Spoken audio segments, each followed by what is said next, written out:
The top stories: dozens of suspected chikungunya cases in Barbados. A pop and classical music festival is lined up for December. And Barbados draw first up in Caribbean Cup football. Welcome to Nation News for Thursday, September the 4th, 2014. No matter where you are in the world, at home or abroad, Nation News keeps you connected with what's happening in Barbados through our website, video newscast, and online e-papers. So stay connected with Nation News. Your time, your way. Health officials say 11 confirmed cases of the mosquito-borne chikungunya virus have been recorded in Barbados. 77 other suspected cases are being investigated. The update came from Senior Medical Officer of Health, Dr. Karen Springer. 3 were imported cases, that is, the patients arrived in Barbados already infected, while the 8 others contracted the virus locally. Dr. Springer said that the number of suspected cases have increased in recent weeks.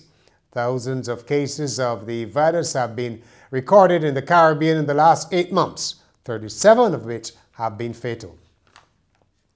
Events, my dear boy, events. Well, that seems to be one of the pillars being used to grow Barbados' stagnant tourism numbers. Officials have announced that in December the country will host a classical and pop music festival, in addition to the already announced Global Race of Champions in Motorsport, which is set for Bushy Park. These events will follow the popular Food and Wine and Rum Festival, which is slated for late November. During a meeting of nearly 100 global travel agents hosted by the new Barbados Tourism Marketing Inc., officials sought to get across the message that Barbados had much more to offer than sea, sun and sand. The agency's acting CEO, Petra Roach, also said Barbados was going after a greater slice of the weddings market. A new report from the World Health Organization estimates that one person globally commits suicide every 40 seconds, but Barbados is well below the international average.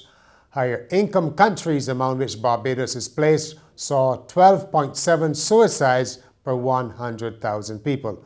Barbados' rate is 2.3, and according to the WHO, this country's rate actually declined by a third between 2000 and 2012, when 7 people killed themselves in Barbados, 6 males, 1 female. But spare a thought for Guyana, which has the highest estimated suicide rate in the world at 44.2 per 100,000. 277 people took their own lives there in 2012.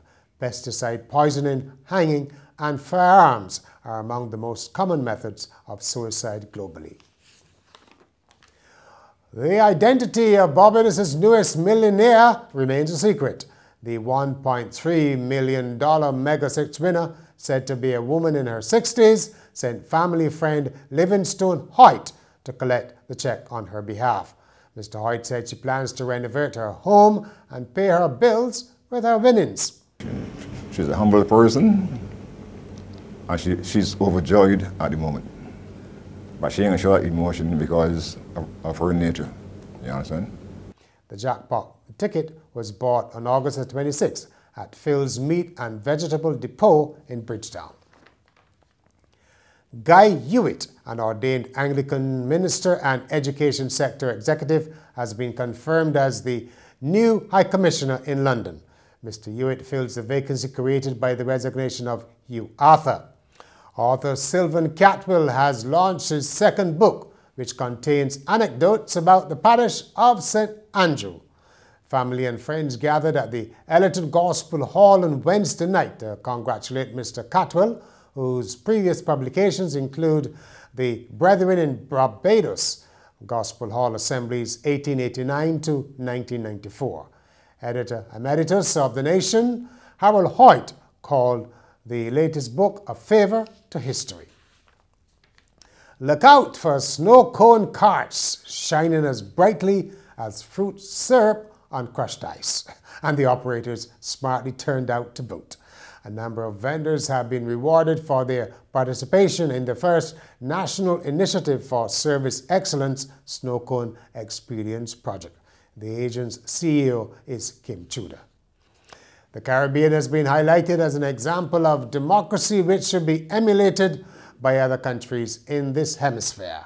Speaking in Barbados, the Deputy Secretary General of the OAS, Albert Ramden, said the region had a lot to offer at a time when some Latin American nations are going through political turbulence.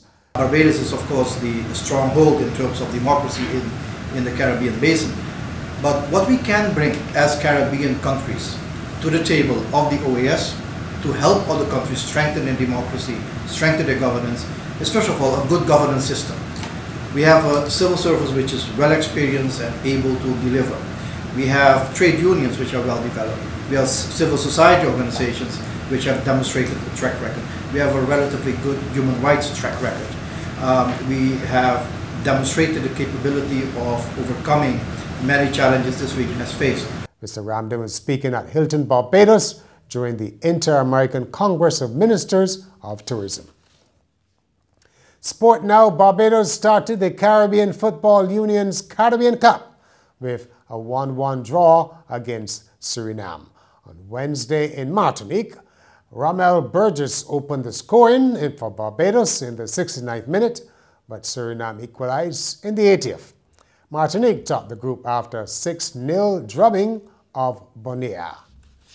It is not often that a test match in the Caribbean is played in September, so deep into the hurricane season, but the first test between West Indies and Bangladesh gets underway on Friday at Arnesville in St. Vincent. First ball is at 10 o'clock. And finally, an animal hospital in Oregon in the United States said surgeons operating on an ailing Great Dane discovered 43.5 socks in the dog's stomach.